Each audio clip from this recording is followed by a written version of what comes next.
Bonjour, nous sommes ici sur les plateformes expérimentales d'Arvalis à la Chapelle Saint-Sauveur en Loire-Atlantique. Alors pourquoi reconnaître le stade épi 1 cm? Donc c'est un stade clé à partir duquel la plante va être en capacité d'absorber et de valoriser l'azote. Pourquoi? Parce que l'enracinement est important. Dès le stade épi 1 cm, il descend jusqu'à près de 1 mètre de profondeur quand le sol le permet. Pour repérer le stade épi 1 cm, il faut prélever sur 2 zones de la parcelle 10 plantes consécutives.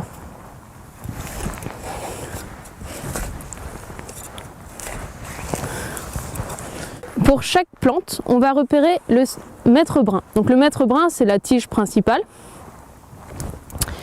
qu'on va séparer des autres et on va sectionner au niveau du plateau de talage. Le plateau de talage, c'est la zone d'insertion de la première feuille et des racines.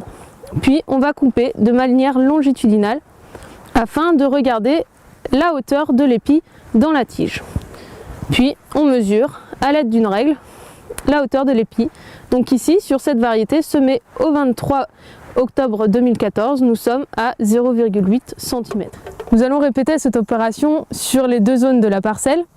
Et la moyenne de la hauteur des épis sur les 20 plantes que nous avons prélevées nous donnera si on a atteint ou non le stade épi 1 cm.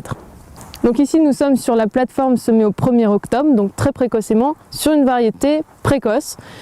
Et celle-ci a déjà atteint le stade épi 1 cm. Du coup, on va repérer le mètre brun, donc la tige principale, sectionner au niveau du plateau de talage et couper longitudinalement la tige.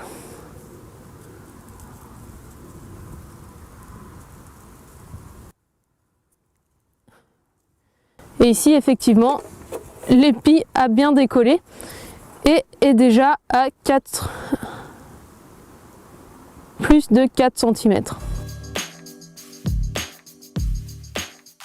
Pour conclure, on remarquera donc l'influence de la date de semis. Les blés semés autour du 25 octobre 2014 arriveront donc au stade épi 1 cm autour de la mi-mars.